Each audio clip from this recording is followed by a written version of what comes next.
Hi there, old chicken nuggets. It's me, Carl. And I'm Andy. Welcome to Grow TV. Welcome to Grow TV. Hosted by Carl. Where we have fun with our friends, talk about Jesus, and go over everything the Bible has to offer.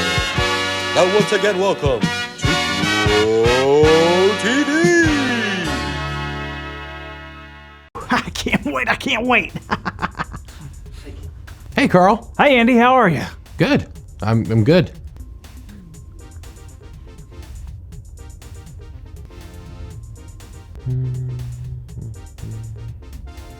You gonna ask me how I'm doing? Sure.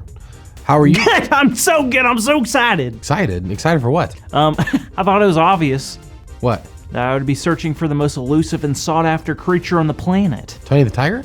No, of course not. I'm talking about Bigfoot. Bigfoot? Yes, Bigfoot. It's now my mission to find him or her. You mean the mysterious 8-foot creature that lives in the mountains and never been caught? Yes, ma'am. Well, even if Bigfoot was real, what makes you think you're qualified to catch such a huge, mysterious, and unusual creature? How about a letter from the guy who's in charge of the government? You mean the president? Yep. Well, if that was the case, I'd probably believe you, but I highly doubt the president of the United States would ever even...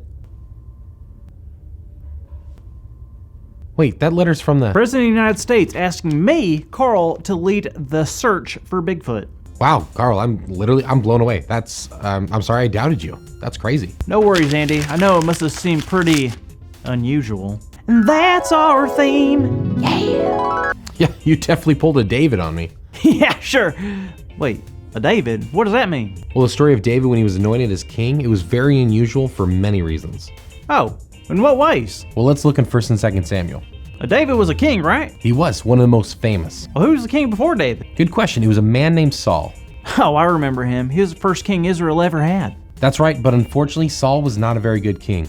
But God was going to give Israel a new king. All right, well, now it's time for King David. You better watch out, King Saul. There's a new king in town. Well, what do you mean, well? Well, yes, King David was a warrior, but before he was known as King David the Great Warrior, he was known first and foremost as Young David the Shepherd Boy. Whoa, really? He sure was. King Saul was handsome, he was tall, he was a good warrior. He was basically exactly what you think a king would look like. So you're saying I look like a king? Yeah, Carl, that's exactly what I'm saying. Carry on, my little subject. Well, God told Samuel, one of the prophets, that it was time to anoint a new king. What does it? What does anoint mean? It was a special ceremony type of thing that people would do specifically for people who were picked by God or anointed by God. Got it. So God told Samuel it was going to be David? Not exactly. God told Samuel to go to Bethlehem and find a man named Jesse. Hey, I know someone that was from Bethlehem. It was a name, it was like started with J. Is it Jesus? No.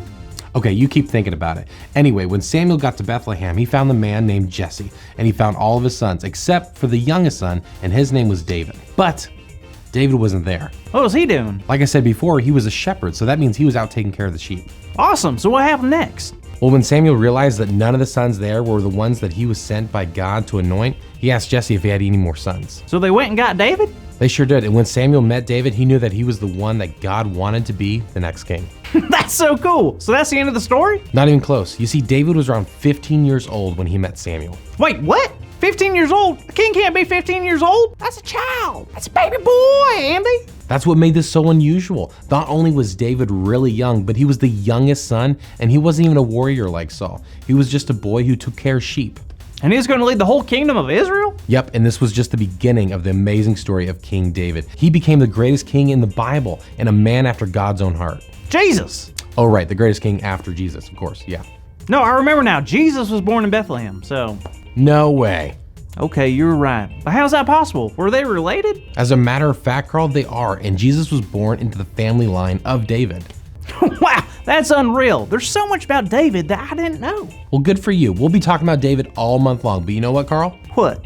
You know how I didn't believe right away that you were chosen to be the leader for the search of Bigfoot? Well, people found David being chosen as king to be just as unusual. I guess I never thought about it like that. David was definitely a questionable choice. It's kind of cool how God chooses people that you wouldn't quite expect to have such important jobs like running the kingdom. It is very cool. I mean, in the Bible, we see all kinds of people that get to do amazing things for God. People who had no remarkable skills, people who had physical challenges, people without impressive backgrounds, people who might seem unlikely to do great things, but God uses unlikely people. Amen to that, sister. Wait a minute. That's our big idea.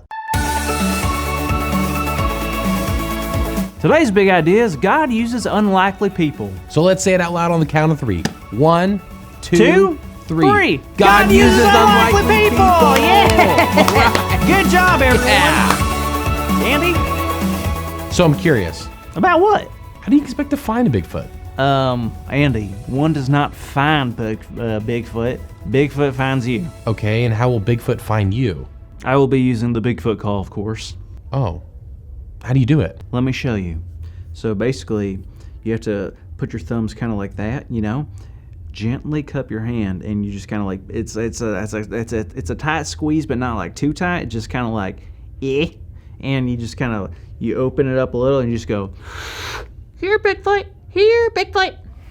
Well, I don't see how that won't work. Have a good week, kids. See you next time. Thank you for watching, and tune in next week for a new episode of GrowZone.